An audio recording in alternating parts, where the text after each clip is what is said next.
Hey, everybody. Just wanted to share with you that this week's episode is going to be a repurpose from Rachel Brooks' podcast, The Confident Woman. I was a guest on her show a while back, and it was such an amazing conversation on how we can just do the inner work and rediscover our true selves. And just it was just such a deep dive. It's a powerful conversation. Rachel wrote a book called Chasing Perfection. We were so in alignment, and I just felt this would be a really great opportunity for you to hear that episode. Tune in to my interview with Rachel Brooks. All right, ladies, welcome back. Today we have Kim Gross, the published author of her brand new book, Free to Be, A Pathway to Inner Liberation. This is going to be an incredible conversation because not only is Kim a published author and talking about the liberations and finding freedom and all the things to just really empower you to let go of those limiting beliefs that chase a perfection, those masks that we wear, but she's also the founder and creator of the 5-step power pathway. She helps people pleasers and perfectionists who have spent a lifetime of suffering because they have identified with these patterns. She helps guide clients on a journey of self-healing so that they can have more meaningful connections and the courage to create the life they desire. Welcome, Kim. Thank you so much, Rachel. I'm so excited. Yes, oh my goodness. Before we hit record, Kim and I met a few weeks back. We had an instant connection and our stories aligned, our missions, our goals, like everything was just synergetically aligned. And I was like, we have got to unpack the unmasking. And what better place to have this on this podcast where we talk about what it means to step fully into your power, your potential, and what it feels like to just let that stuff go.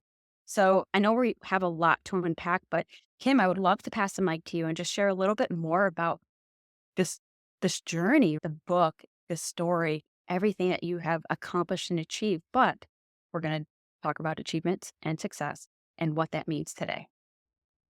Thank you for having me on. I'm really excited and honored to be here. As you mentioned, my book, Free to Be, is the ultimate testament to me removing my mask. Because in the book, I share my soul, I share vulnerable stories, letting the world see who I am.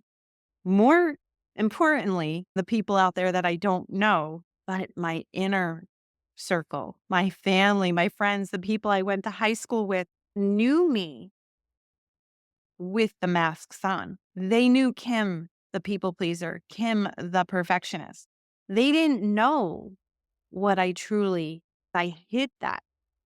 I was too afraid to share my true self, my whole self, because I learned at such an early age that if I am my true self, if I'm just being me, it was not enough, which is why I started to wear the perfection mask. Just being a kid and riding my bike and playing in the snow wasn't enough.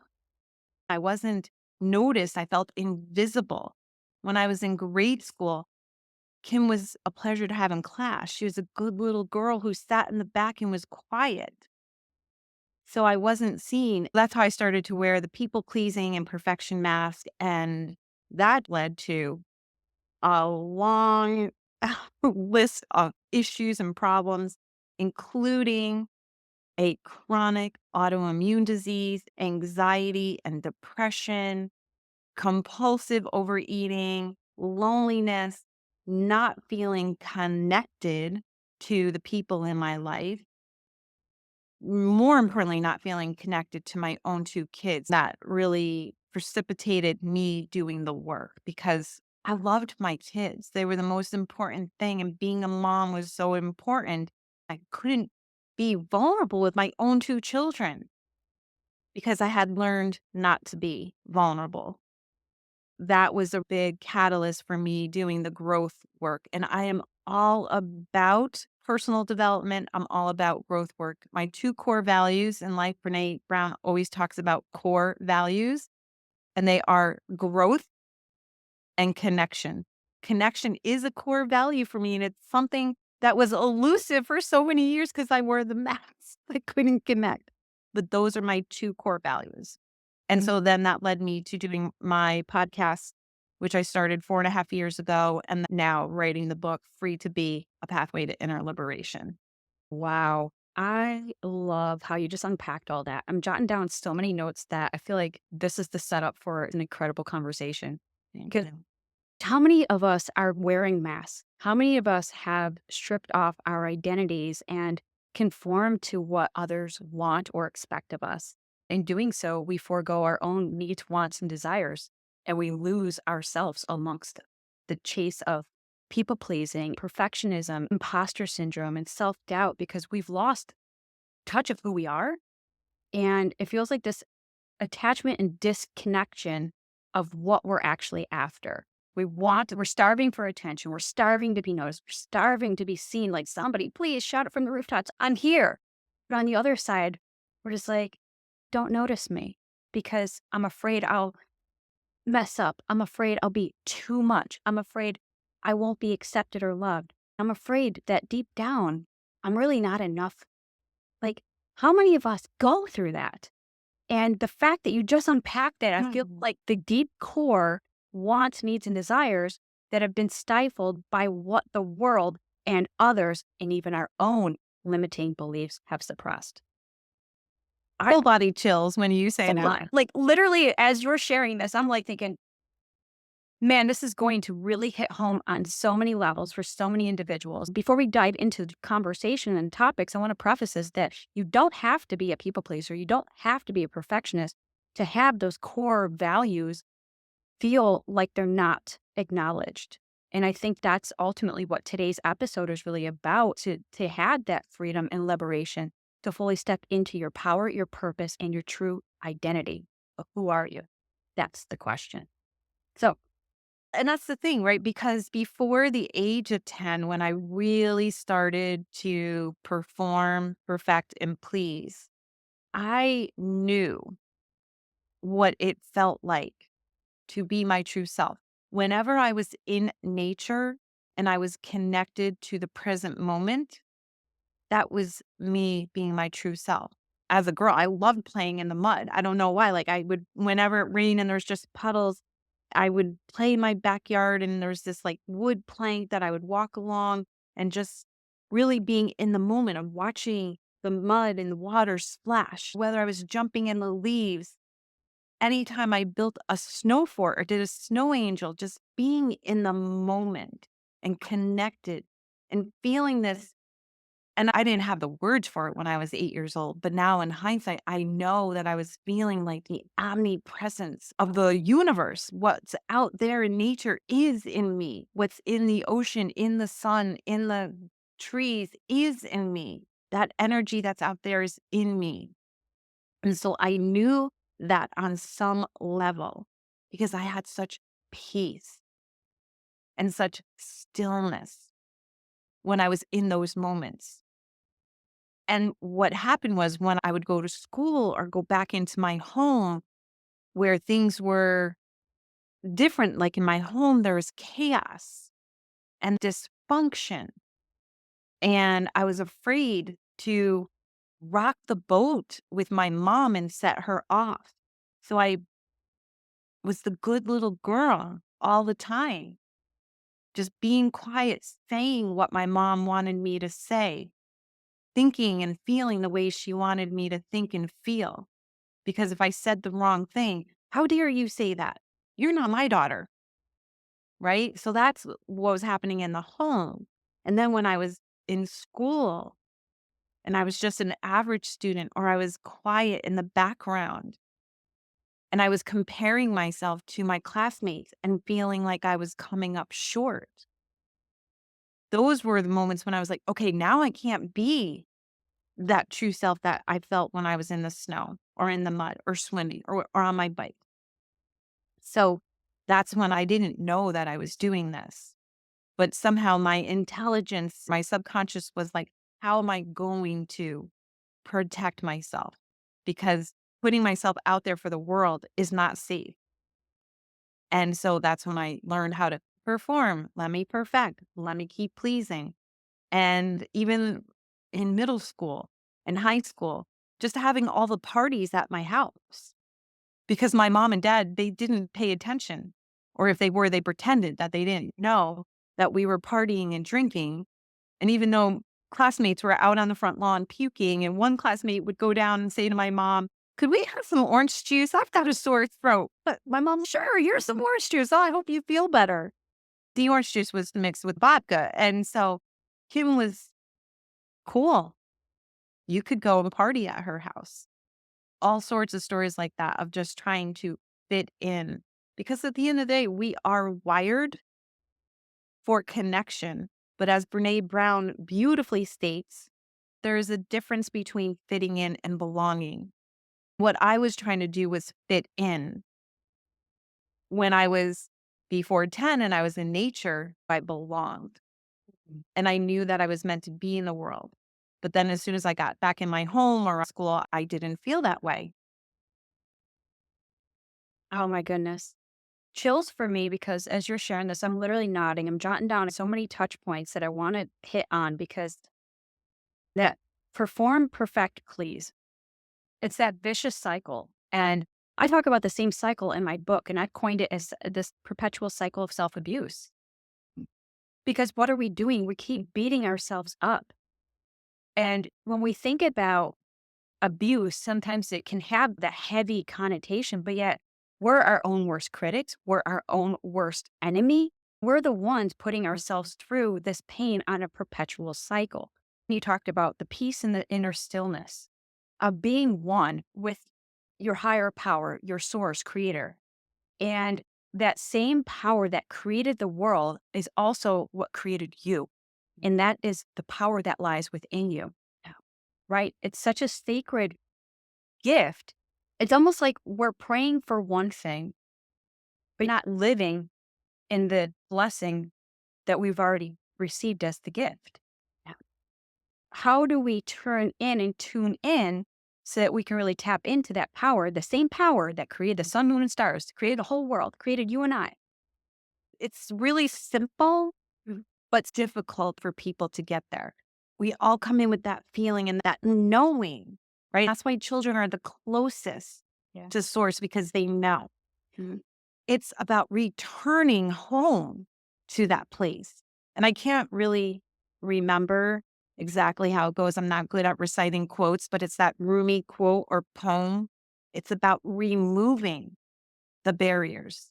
Or in my words, it's about removing the masks. As you remove the masks, the false self, the person that we are putting out into the world, as you heal and do the inner work, the personal development, growth work, and you remove the mask, you return to that true self. You return home. That's what my whole entire book is about, Free to Be, because I write about how I went from a people pleasing and perfectionistic prison to paradise. And paradise is returning to that true self. It is about showing up in the world unapologetically. It's about having unshakable confidence in knowing that no matter what anyone says to you, no matter what anyone does to you, it does not take away from your worth as a human being. Our society is completely the opposite. Just think about school and what happened on the football field or basketball court, like coaches, the messages that we received as kids and our future generations, current generations are receiving are you're not worthy. Your achievements and your accolades define who you are. And it's not true. I, as a recovering perfectionist, was completely tied to my grades, being captain of the soccer team, being captain of the softball team, going to college, the number on the scale, that was a huge one. How much did I weigh? How many friends did I have? What zip code do I live in? How nice is my house? Like that, we think is who we are. Mhm. And it's not. We keep sending these messages that unless you have blah, blah, blah, blah, blah, then you are not as worthy. And if you have all that, then you are more worthy than someone who doesn't. We just sort of have it backwards. This is the chase that leads us down the wrong paths. We're essentially lost in our pursuit of why are we here? What is my purpose? What is the point of all this? And when you get to a place of asking that, it's almost this defeatist mentality because it's like, why bother trying? I just want to give up, give in, and quit. And unfortunately, many people do. And it saddens me to know that's wasted talent and gift that you were created with on and for a purpose. And I know that not everybody shares the same beliefs as I do, but to truly put that into perspective, you are here with or without consent. Sometimes things happen and you're just like, my parents didn't want me, or I was unplanned, or my parents planned, but then they separated. So we always have a story, right? We have a story that plays into what we believe about ourselves. And so that same mindset that we can train ourselves to believe one lie, we can also shift the narrative to also believe truth. But it's about which one you feed and which one you seek out. So I think for me, when I was going through my journey, very similar to what you were sharing, it was that aha moment was like, wow. So where does that power lie? I believe the power lies in your choice. What you choose, you become. What would you say about that? So I'm going to say this. I can say yes now, but for those that are listening and might be saying to themselves, Rachel, Kim, I've been to therapists, I've taken courses, I've read books, I've done all the things to try to feel better and try to find my power. And at the end of the day, I just feel like I'm not enough. I still don't feel my worthiness. I can't even say I love myself. I look in the mirror and I hate myself, or whatever their story is. I will say I get it because it took me a long time. And there was a time when I just thought things would never change, that I would always feel that way about myself and I would never feel my worthiness. But at the same time, the power lies in choice is that I kept persevering. I kept doing the reps, as Mel Robbins says. And then I reached a tipping point. It's also in recovery that if you just keep working the program, you're going to have more and more recovery. So then I got to a point where things tipped, and then all of a sudden it was like the veil was lifted. Of course, I'm worthy. Of course. And so what you're saying is it's so important to take those action steps. You can make a choice, and you might for a long time make the unconscious choice. And then you're not going to tap into that power. But then you'll take one step in this direction where you make that choice on a more conscious level. And then you start doing more and more. And those start to add up. For example, the other night, my daughter and I were having a conversation. She's 22. And it had something to do with her and money, right? This is a source of contention for me all the time. It's such a trigger point. She started to say something and I started to freeze up, right? I was getting all in control mode. Then she was starting to react off of me. Finally, a few minutes in, she said, Mom, you better go read your own book. You're locking up. What's going on with you? The moment she said that, burst out laughing because I knew I was falling into an old pattern of I needed to go into control mode. I needed to fix the situation for her because I felt anxious. I felt uncomfortable. But in the moment when she called me out, I could have just kept going the old direction, or I could have said, which I did, I chose to laugh and then I made a new choice.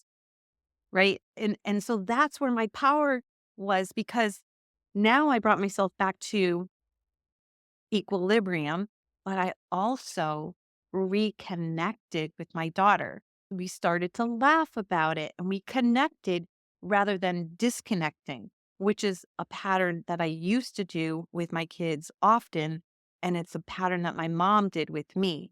So there's the power. I made a choice to break the cycle, break the pattern, and create a new story, a new neural pathway. So, yes, I do agree with you 100%, but I just want to add that caveat for the listener. It does. And I love that you brought that full circle because I do want to add to that as well. We all have choices. What we choose is essentially what we accept and settle for. So we're choosing, and like you said, subconsciously, we might be choosing the wrong every time. We're picking the wrong envelope until eventually we hit the right one. We're like, oh, wait, something's different. And that light bulb turns on. It allows us to say, I want to start doing more of those choices that give me that internal reward. We hear that ding, it's like the reward bell. And when you start following that path and the little ding dings and the ding dings and the ding, all of a sudden these little chimes and the wins and the rewards. But it's not what the world tells you is the reward: status, fame, money, respect, all these things. What's the big things that people are after chasing. But I think it ultimately comes down to, what do you value? What is priority? And what are you willing to accept or settle? Two things that came to mind when you talked about earlier the chaos and dysfunction. You were afraid to speak up or say anything in your household.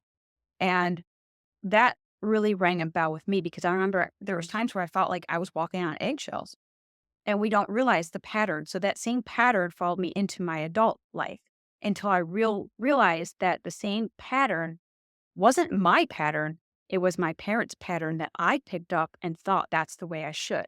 So a book that I'm sure you probably have heard of, if not have already read, was super eye-opening and is titled Adult Children of Emotionally Immature Parents.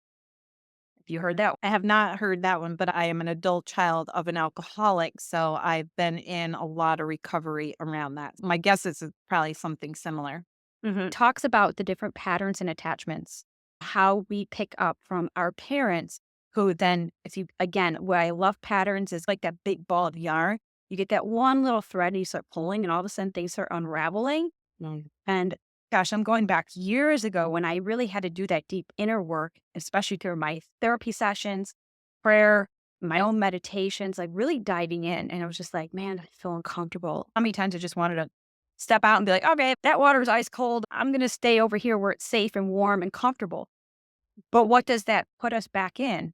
It's the perpetual cycle of self abuse, because we're going back to what is known and safe and comfortable, where we have that power and control, but yet it's not the outcome of what we're hoping for. Again, that output to input, because we think output is going to give us the input, the internal rewards that we're actually after. But yet those expectations don't pan out because there's misalignment, there's miscues, because we haven't actually figured out who we are and what we truly want. That was my one point that I wanted to bring back because I forgot about that book for a second. Secondly, when he talked about safety, the safety of feeling confined in this body, in this soul, like the spirit, is it safe to speak out? I'm afraid to walk in because my mom might yell at me or my dad might snap at me, right? So it's about feeling safe, emotionally safe. That's something that I've picked up not only just in this conversation, but through my own. And I was just thinking, how many of us are actually out there just looking for that sense of safety and security in our own existence and in our own thoughts and in our own experiences? Because there's been so many things out there that will say, you tried that, you failed. You put yourself out there and you got laughed at. You attempted this and yeah, what happened? So again, we're seeking evidence to support the beliefs that we have about ourselves. But again, power of choice will shift that narrative so we can start seeking positive reinforcements and evidence that says, no, we actually are on the right path. I think it ultimately comes down to the power of choosing, choice, and that awareness, because you can always correct course as you go. Another thing you mentioned is trying to fit in versus belonging. This one really hit home because when I was in the depths of my own journey, I realized how much I was trying to force a square peg into a round hole. And I'm just like, why is it not fitting? Because when I picked my head up and realized the square can only fit in the square hole, what box was I trying to put myself in? What circle was I trying to insert myself in? And this desperation of just wanting to be noticed, seen, loved, heard, please accept me, right? I think so many of us have that deep intrinsic motive but we might be finding ourselves in the wrong places. That reminds me, when we talk about Brene Brown and the power of vulnerability, Maya Angelou has this beautiful quote, which I know Brene Brown was inspired by. And that is, you are only free when you realize you belong no place. You belong every place, no place at all. The price is high. The reward is great. Ooh, I got chills. I got goosies on that. Oh my goodness. That is the key. That's what I really wish, hope, pray for, that everyone can understand, learn, see, grasp that it is not out there. It's not out there. You have to go inward. We are conditioned and trained to look outside, to look at the grades, to look at the college you get into, to look at how much money you make. Now it's even in what you and I do. And I will be honest and say that I do fall prey to watching the numbers on the number of followers or downloads or likes. And I catch myself. And then, as you said, I love what you're saying, that I can pause in the moment and say, okay, Kim, you have a choice right now. You can continue to be prisoner to that external validation metric, or you can turn inward and know that regardless of how many likes, how many followers, how many downloads, that even if only one person pays attention to my podcast, that I am still worthy. I'm still that same little girl that knew her true essence, her true belonging when she was playing in the snow or riding her bike down the street on my lime green bike with a little basket and the tassels coming out, just flying down the street, just thinking I was so free, which is why my book is called Free to Be. So whether or not I have one person who listens and follows me, or I have a million, I'm being honest, it sometimes can be hard because I'll listen to an episode of Mel Robbins. I'm like, shoot, I could have a conversation with Mel Robbins. I can hold my own with her or with Lewis Howes or Jay Shetty, but they have millions of followers. And then it's easy to compare. I'm not good enough or whatever. That quote by Maya Angelou is so true. It really is about going inward and just validating for ourselves. We're not taught that. And that's the paradigm that has to start shifting. And that's why my mission of removing the masks is what it is, because I want mom and dad to be talking to their kids about taking off their masks right from an early age.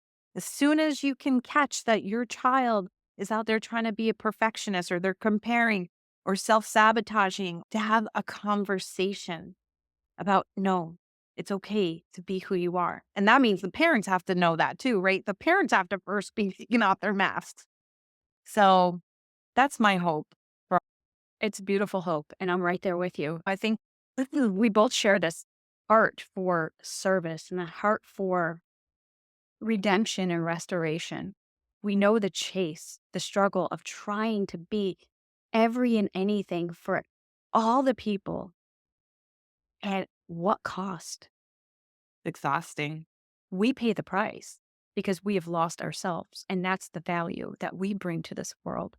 If we don't know our inner gifts and our inner beings, then we are purposeless and directionless. That's where we turn our focus from inwards to outwards and start comparing our inner to others' outsides. So we start chasing. Exactly. Like your book, you start chasing. If everything was perfect, then nobody would know the hot mess and the pain and the struggle and the shame and the hurt that I'm carrying. But I'll just put on that mask because I want to be safe. I don't want to be judged. I don't want to be rejected. I don't want to be unloved. Right? So we ask ourselves these questions.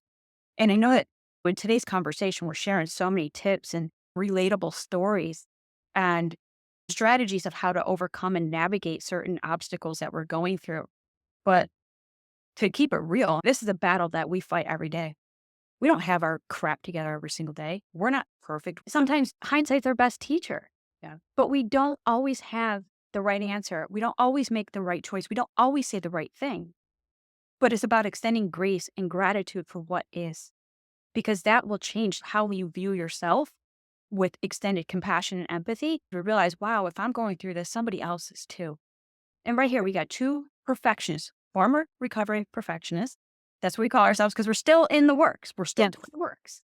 And we know that our work, but it has been a catalyst for the work we do to empower others to make conscious choices, the mask, shedding, pulling back the layers so that we can really step into who am I? And that's the lifelong journey of self discovery. Because the woman you are today will not be the same woman you are next week, next month, next year, and even 10 years from now. It's the constant evolution. And one of the things that you had brought up at the beginning before we hit record, too, I know we touched upon it in today's episode, but it's about perfection, that letting go of our outcomes and following the intuition and our gut instinct that so many of us ignore because we misalign our head and our heart. So I'd love for you to unpack that and bring this to a close. If today's episode is hitting with you, check out Kim's book, Free to Be. It's that finding freedom, and freedom, what does that mean to you? Because when you can define it for your own, you stop looking externally for somebody else to define it for you. The free to be is the journey. Who are you? And what do you want? What do you stand for? What do you want to leave this world off better than how you found it? Thank you for sharing about my book. And I think we have been really touching upon this throughout this conversation. As a recovering perfectionist, I was always attached to the outcome, to the grades, the accolades, the achievements. Even now, as I'm doing my business, my book, I can easily get caught up in this is the way things are supposed to be done. This is what other people have done. You post on Instagram, you do this. You post on TikTok, you do that. You appear on other people's podcasts, you do all these things, check, check, right? That's when we're really attached to the outcomes. The key is to really tap into your gut, your intuition, rather than letting someone tell you how you're supposed to be doing it. Only you know the best way for you to show up in the world. Only you know the best way to self express. And if you're going to try to do it according to the expectations, the rules, the standards of others, you're going to fall short every single time. We come in with these gifts, like spiritual gifts, and there's a path for us. If we don't follow the intuition, and what I've been saying a lot lately is I'm learning to follow the yellow brick road, or I'm learning to follow the breadcrumbs, which is this dance between my intuition and the universe, or God, or higher power, whatever anyone wants to call it, that is speaking to me through my intuition. So, like the book, I didn't want to write the book. I was like, no way am I going to. My soul just kept calling me and calling me. And I just followed my intuition, and the book was born. But the minute that I go into trying to, like, now I've got to do all these things, I'm just in this anxious, nervous energy, and I'm trying to control it with my mind and my thoughts because I'm attached to a certain outcome. So when you let go, and now that I'm starting to let go, it's amazing to me how many times it's coming across my radar, whether it's in a book that I read, Melody Beatty's Language of Letting Go, or a podcast, or someone saying, the way to do it is to just relax and let go. In fact, today's reading from Language of Letting Go and Melody Beatty's was just that. Just relax. You don't have to force anything. You don't have to make anything happen. You don't have to control. If you feel that you're in this forcing, controlling energy, you're trying to force an outcome and you're not listening to your intuition. It is really a muscle that you have to build, especially if you're a perfectionist. You have to build it. But once you do, that unfolding of your life, as you said, the journey is so exciting because there's such a curiosity. What's next? So that's my best way of unpacking that. I love that. The curiosity and going back to be more childlike, the innocence, the wonderment, the awe. It's like returning to the youth before it was stolen and told you should be and you should do, and then you can have this beautiful life. And what that beautiful life is exactly what you created as that child. I just did a reel the other day riding my bike. I was holding my phone and recording, but the point of the video was to invite the person watching to return to that childlike wonder. What did you do as a child that made you feel free? Swinging on a swing, riding your bikes, going down the road, holding my phone. It's funny because, like I said, hindsight, our best teacher, when you go back and navigate all the little things, you're like, it was there this whole time. And I found stories about myself and patterns. Oh, that's when I was up in my room drawing and sketching designs. And then I didn't know 20 years later, I would be designing pieces or writing sad, what I thought sad, depressing, dark poems because of how I felt and I didn't have an outlet.